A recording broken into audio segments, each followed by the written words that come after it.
qu'on passe à Réponse et on aborde notre plateau jeunesse avec Catherine Corion, gérante de la librairie Livre Enchanté de Chaulnes, qui a choisi de nous présenter Réponse, écrit par Kochka, d'après un conte des frères Grimm, édité au Père Castor. Et c'est Sophie Lebeau qui en est l'illustratrice. Alors, Catherine Corion, avant de nous dire pourquoi vous avez choisi ce livre, la question habituelle, quel sens a pour vous le patrimoine? Donc, bonjour à tout le monde. Bonjour Dominique, je t'ai pas dit bonjour à tout à l'heure. Donc, Bonjour Catherine, pardon. Bonjour. donc le patrimoine. Donc, c'est pas évident parce que avant moi, ils ont dit la plupart des mots qui me font penser au patrimoine. Mais après, le patrimoine, c'est notre mémoire. Notre mémoire, si le patrimoine disparaît, ben, notre mémoire, elle est vouée à disparaître aussi. Donc, du coup, il faut la préserver. Les combattants de 14-18, il n'y en a plus. Donc, c'est eux qui répandaient la parole auprès des écoles et tout ça. Donc, bon, bah, il faut que ça soit nous qui prenons le relais pour vraiment parler de ce qui est passé et qui ne faut plus qui arrive. J'espère que jamais on revivra une guerre en France, mais c'est difficile. Je viens d'un pays, bon, je suis née en France, mais j'ai vécu au Venezuela où aujourd'hui c'est une dictature. C'est vraiment difficile la vie. Et donc, je me dis, pourvu que la paix en France, en Europe, continue, quoi. Donc, le patrimoine, c'est ça, la mémoire. C'est pour moi le mot clé, la mémoire.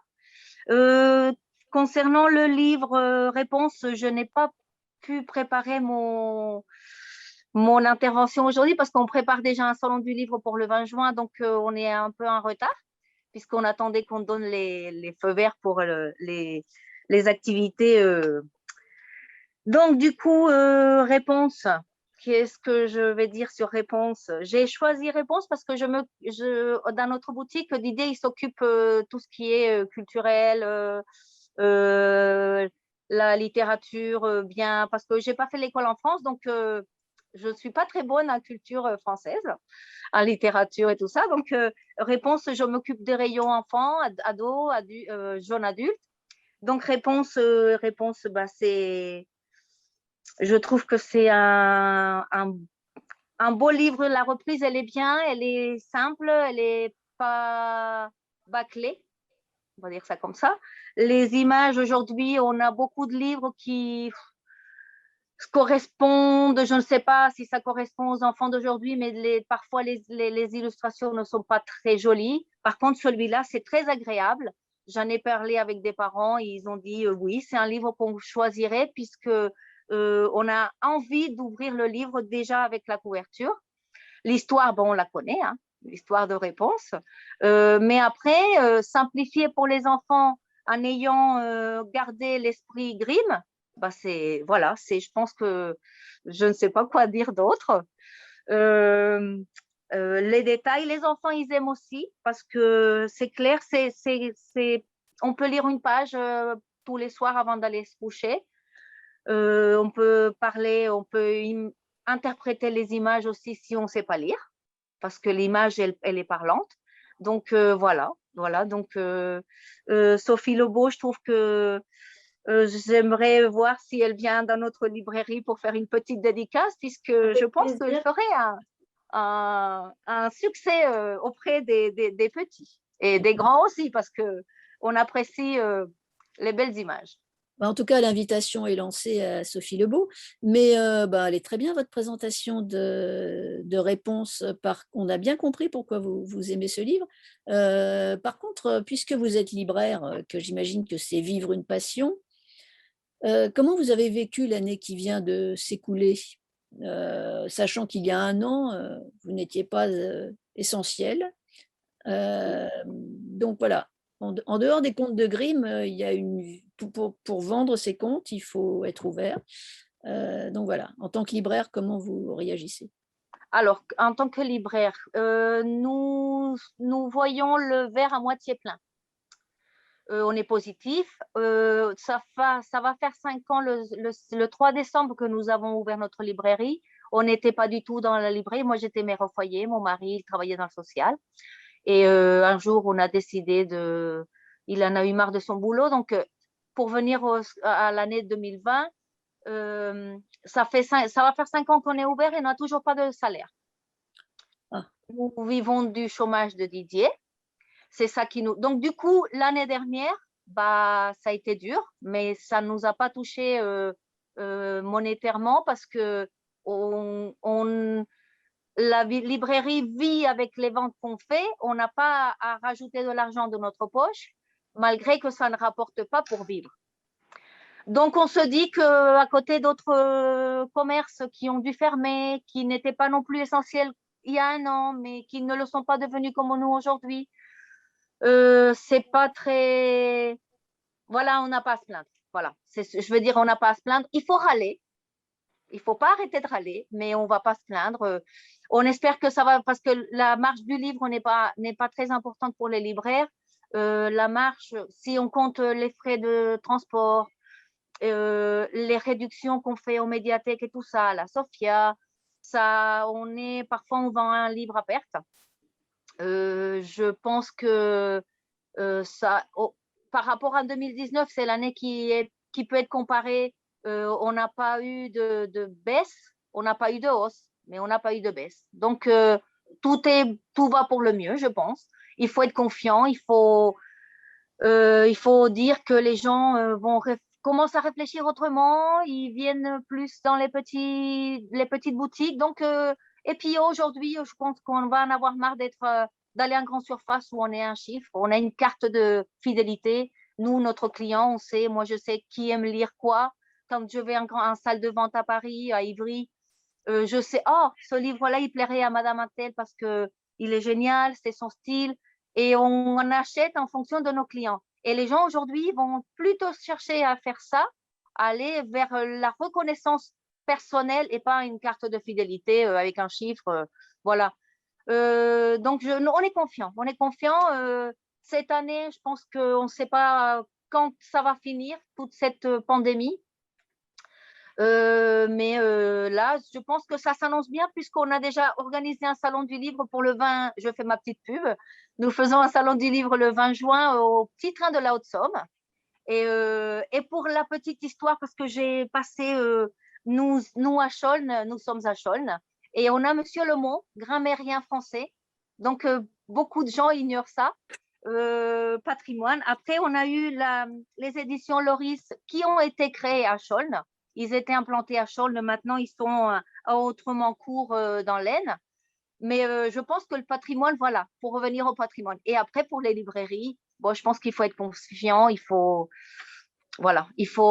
continuer à espérer et à vivre.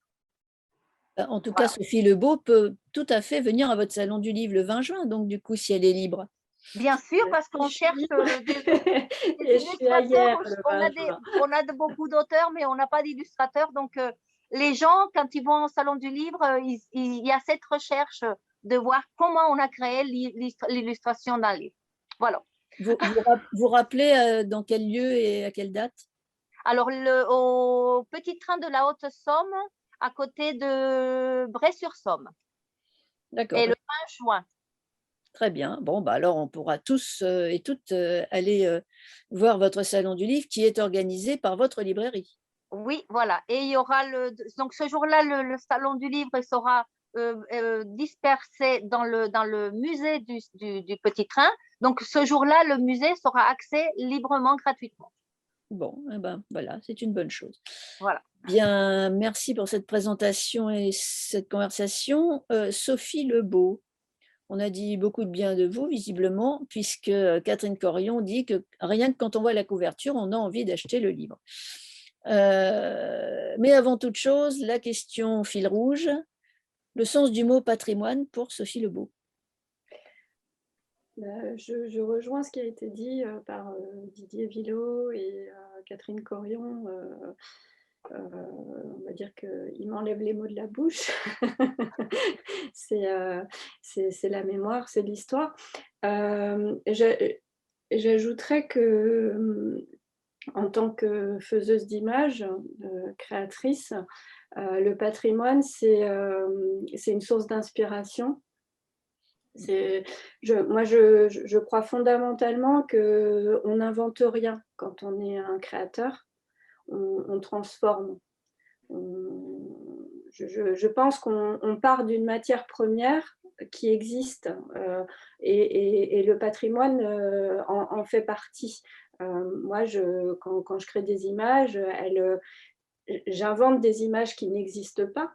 Mais ma matière première, c'est la nature, c'est la vie quotidienne, c'est des histoires que j'ai entendues quand j'étais petite, des conversations que j'ai entendues ici ou là, c'est des églises, des architectures, des gens, voilà, c'est des films que j'ai vus, et tout ça, ça nourrit l'imaginaire des... Enfin, je ne vais pas parler au nom de tous les créateurs, mais je pense, je crois qu'on ne crée pas de nulle part. Ce serait très orgueilleux de le prétendre, je pense. Et du coup, pour moi, le patrimoine, c'est aussi une source d'inspiration. Et j'ai trouvé très intéressant ce que disait Catherine Corion, et je l'avais noté. Je voulais justement parler de ça. C'est le patrimoine, la mémoire, c'est aussi, ça nous permet de, quand il s'est passé des choses où avec le recul, sur le moment, ça paraissait naturel, comme le disait Didier Villot, par exemple de réprimer des grèves, des choses comme ça paraissait normal que les moins que rien bossent comme des damnés et ne vivent pas correctement de leur travail, ça paraissait normal pour la haute société. Comme ça a paru normal pour les colons d'esclavagiser des gens, on s'est rendu compte avec l'esprit des Lumières, le recul, la pensée, que finalement, ce n'étaient pas des actes normaux. Et ça nous permet de prendre du recul et de se dire, d'essayer en tous les cas de se dire plus jamais ça. Donc le patrimoine, je pense que c'est aussi ça, c'est aussi de se dire que ça ne veut pas dire qu'il faut renier ou ne plus vouloir lire des gens qui ont tenu des propos monstrueux, ou enfin, je pense par exemple à des auteurs comme Céline qui sont très controversés. Il a une écriture qui est inspirante en termes de style. Et je trouverais dommage qu'on s'empêche de découvrir ce style. Ça n'empêche que c'est un salopard, mais c'est important aussi de pouvoir s'appuyer sur ça. Donc pour moi, le patrimoine, c'est ça, c'est une matière première, c'est nos racines. C'est ça nous permet de savoir d'où on vient et de ne pas refaire deux fois les mêmes erreurs. Donc, le patrimoine, c'est important. Très bien. Alors, ne pas refaire deux fois les mêmes erreurs, ça reste à voir. Mais bon, c'est oui, c'est pas évident. C'est le sujet d'un autre débat. Ce que je trouve intéressant, bon, on n'a pas fini notre rencontre, mais tout le monde depuis le début parle de la notion de patrimoine en termes de mémoire et d'histoire. Personne encore, mais on attend Xavier Boniface, mais personne encore n'a parlé de la notion de patrimoine ou de monument historique ou de patrimoine bâti. Mais bon, c'est intéressant parce que ça montre aussi l'évolution contemporaine du mot. Alors, on revient à vous, en fait. Vous êtes inspiré par le patrimoine, mais moi, je me demande comment et surtout pourquoi on devient illustratrice. Ah. C'est vrai, vous auriez pu faire autre chose, mais vous êtes illustratrice. C'est pas mon premier mon premier choix, entre guillemets. Je me suis rêvée je dessine depuis que je suis vraiment très très petite. Je me suis rêvée illustratrice, décoratrice, scénographe. J'ai travaillé dans l'événementiel, dans l'architecture événementielle, le stand. Et parce que je croyais qu'au travers de cette activité, je pouvais inventer des choses et donner à voir du rêve. Et en fait, je me suis rendu compte que c'était une activité qui était purement commerciale, et donc la notion de poésie et de rêve était mal vu. Je caricature, mais c'est un petit peu ça. Enfin, c'était surtout pas ce qu'on me demandait d'apporter de la poésie. Et j'ai une amie qui était devenue illustratrice et je me suis dit qu'en fait, moi, ce qui m'intéresse, c'est de dessiner. Et en fait, je me suis donné, enfin, c'est avec le recul, hein, ça fait 16 ans que je fais ce métier. Avec le recul, je me rends compte que finalement, j'associe tout ça. Je crée des vêtements parce que j'habille mes personnages. J'adore dessiner des corps en mouvement. Du coup, mes livres sont très... je mets beaucoup l'accent sur les personnages, très peu sur l'architecture, sur laquelle je ne suis pas à l'aise. Vous ne me verrez pas dessiner des tracteurs ou des automobiles. Mais... Donc, le fait d'être illustratrice, je me rends compte ces derniers temps que ça me permet d'allier justement ce goût pour la scénographie, pour le décor, la mise en scène et le costume qui est quelque chose les chiffons, tout ça, c'est quelque chose d'important. Et du coup, ça me permet d'allier un peu tout ça. Et, et- voilà comment je suis devenue illustratrice parce que je sais faire que dessiner en fait. Et c'est déjà beaucoup. En fait, vous faites votre propre film. Vous créez les C'est décors. ça, exactement.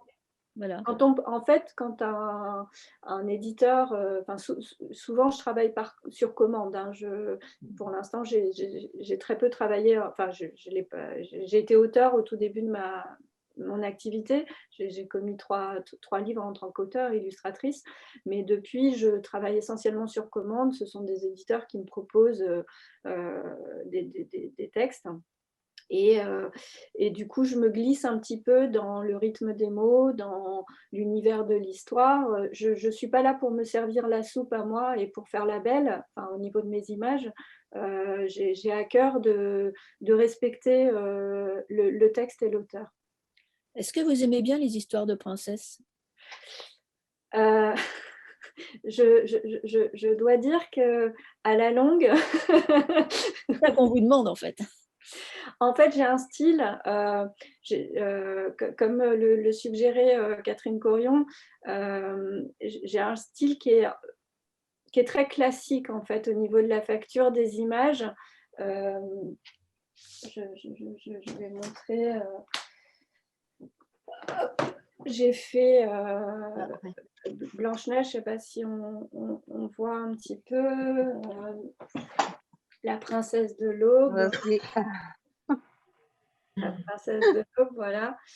J'ai un style qui est extrêmement classique, une facture enfin, je suis inspirée, on revient au patrimoine, des gens comme Dürer, Gustave Doré, des choses où enfin, on reconnaît ce qu'on voit, il n'y a pas beaucoup de place à l'imagination pour le spectateur. La lumière est choisie, les ombres, les clairs-obscurs. J'aime beaucoup travailler ça. Et du coup, chez les éditeurs, ça m'a fait venir progressivement au conte et notamment au conte de princesse. Mais je suis en train de me lasser en fait. Les poneys, les chevaux aussi. Avec, oui. Et je dois dire que j'ai envie de choses... en fait, ce qui se passe, c'est qu'avec le conte et les histoires de princesses, Disney a mis la main basse là-dessus et en a fait quelque chose de très conventionnel, de très sirupeux, de très mignon, alors qu'en fait, pour revenir à Réponse, moi, quand j'ai reçu le texte réécrit un petit peu par Kochka, qui est une auteure française qui fait pas mal d'adaptations de la littérature classique, et notamment du conte. J'ai été très surprise, je n'avais pas vu le film de Disney, mais j'en connaissais des bribes. Et en fait, le texte de Réponse retravaillé par Kochka, il est extrêmement cruel. Enfin, et ça m'a fait sourire parce qu'en fait, le prince qui vient rendre visite à la princesse dans sa tour, il ne se contente pas de jouer aux petits chevaux tous les deux. Hein. Quand elle en sort, Réponse, elle a 2 gamins. Bon, il s'est passé un truc, on ne nous dit pas tout. Le prince, quand la sorcière lui tend un piège, il a les yeux crevés. C'est une histoire qui est brusque. Et moi, j'avais pas eu la version, j'avais jamais lu en fait l'original, j'avais juste la version Disney. Et donc, j'aime enfin, du coup, ce que je trouve dommage, c'est qu'on a tendance à édulcorer un petit peu ces récits qui sont à l'origine des récits très cruels, en fait. Oui, tout à fait. Et moi, on me demande, en tant qu'illustratrice, de faire du beau, du joli. Ça me plaît, hein. Je suis quelqu'un d'assez doux, et quand on décrit mon travail, quand les gens décrivent mon travail, j'entends des termes comme délicat, précieux, doux, c'est beau, ça fait du bien, c'est poétique. Donc, et c'est des termes qui me conviennent très bien. Je peux avoir un côté rock'n'roll par ailleurs dans ma vie, mais je suis quand même quelqu'un de posé. J'ai envie, et ça me fait plaisir si je peux apporter du bonheur aux gens, mais avec mes images. Mais c'est vrai que les princesses, je commence un petit peu à en avoir marre. Bon, très bien. Alors, s'il y a des éditeurs qui écoutent, voilà, on ne commande plus d'histoire de princesse à Sophie Lebeau. J'ai refusé Cendrillon. Voilà, il y a un éditeur que j'aime beaucoup qui m'a proposé. J'ai dit, ne me proposez pas Cendrillon ou La Belle au Bois dormant, je ne le ferai pas. Ça suffit. Par contre, je ne suis pas d'accord avec vous quand vous dites que votre dessin classique ne laisse pas de place à l'imagination. En fait, je trouve tout à fait que c'est le contraire. Ah, C'est que quand on regarde un de vos dessins, l'imagination part. Et c'est probablement ce qui fait leur succès. Et c'est pas parce qu'on est précis et figuratif que l'imagination n'est pas là. Et euh, c'est peut-être l'univers poétique que vous créez qui nous laisse imaginer, que ce soit les enfants ou les adultes d'ailleurs, puisque finalement, moi j'ai pris beaucoup de plaisir à regarder vos dessins, à lire le conte évidemment, parce que, comme vous dites, il est plus cruel et plus. Mais en fait, tous les contes sont comme ça, hein. Il y a toujours un sens caché quand finalement, cette jeune fille est enfermée pour être protégée des hommes. Donc voilà, mais on peut le lire à plusieurs niveaux, et heureusement, c'est le principe du conte. En tout cas, pour terminer, est-ce que vous travaillez avec un crayon, un ordinateur, je ne sais pas, des feutres, alors l'aquarelle? en fait, pour l'illustration d'édition, je travaille toujours en traditionnel au point de départ, en crayonné. J'ai des croquis extrêmement précis, j'envoie des choses très précises à l'éditeur, des dessins pour des gens qui ne dessinent pas, sont des dessins qui paraissent être des dessins finis, des croquis. Mais par contre, ensuite, je travaille en numérique, et ça, c'est un choix, c'est pas quelque chose qui s'est fait volontairement de ma part. Ça a été au départ un choix des éditeurs avec lesquels j'ai travaillé au tout début, vers 2005, où on m'a incité fortement à travailler en numérique, parce que ça simplifiait les choses au niveau de la chaîne graphique. Et j'ai appris sur le tas, en fait, l'outil numérique, et petit à petit, j'ai étoffé ma palette. Je suis passée de remplissage basique de couleurs à des choses beaucoup plus nuancées, avec le travail des ombres et lumières, de matière, de choses comme ça. Et voilà, donc je travaille, mes images couleurs sont en numérique, mais j'ai des kilos de croquis sur papier. Alors, quand vous dites numérique, c'est donc un logiciel Oui. qui vous permet de faire En ça. fait, je travaille avec le logiciel Photoshop, que beaucoup de gens connaissent comme logiciel de retouche d'image. Mais moi, alors pour faire simple, je vais importer mon croquis qui va me servir de trame. Et ensuite, voilà, ça c'est un croquis, par exemple, que vous pouvez voir grâce à Adeline Poivre, de réponse, d'une des pages intérieures de réponse. Et je vais importer cette image, et mais ensuite je vais utiliser le logiciel Photoshop comme si j'avais tous les outils sur mon bureau, donc ciseaux, colle, peinture, pinceau, brosse, craie grasse, craie sèche, et je les utilise. Alors je suis un petit peu à la préhistoire, je travaille toujours à la souris pour l'instant. Et donc, je vais faire toutes mes mises en couleur avec les outils que fournit Photoshop. Mais comme vraiment, j'ai le sentiment, en dehors du fait que j'ai cet intermédiaire, cette interface de l'écran et de la souris, je travaille comme si j'étais un peintre ou un dessinateur classique. Ma pensée est exactement la même. Le geste est un peu différent parce qu'il y a cet intermédiaire. Je n'ai pas le crayon au bout du doigt, mais franchement, je ne vois pas du tout la différence. Une fois en salon, une personne m'avait demandé comment je travaillais, si c'était de l'aquarelle. Et je lui ai dit non, c'est de l'ordinateur. Elle m'avait dit ah, c'est facile alors. Mais non, j'appuie pas sur un bouton. C'est pas l'ordinateur qui va décider que la robe elle va être de telle et telle couleur. Ça se passe pas comme ça. Je passe 15 jours à faire une mise en couleur d'un visuel parce que je fais beaucoup confiance en fait. Enfin, je sais pas si on a le temps de parler de ça, mais autant mes dessins, mes croquis sont très travaillés, sont très précis, autant la mise en couleur, je ne la visualise pas. Je n'ai pas de notion de la couleur et je travaille par accident. Photoshop me permet par certains filtres de créer des accidents chromatiques et je m'appuie sur les accidents qui sont créés et quand je trouve qu'une harmonie colorée est intéressante, et ben je garde et j'avance comme ça par essai, échec, erreur, je garde, je jette, je retravaille et je fais beaucoup confiance au hasard en fait. Je me laisse guider par le hasard. J'ai toute une boîte à outils avec des matières, avec des imprimés, j'utilise rien tel quel, je retravaille tout moi-même et tout par accident.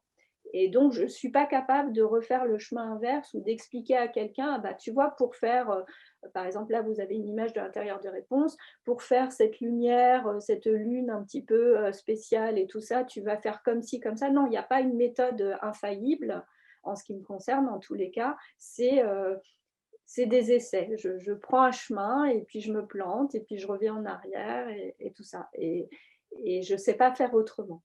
Bah, en fait, c'est un peu le cheminement de tout artiste créateur. Oui.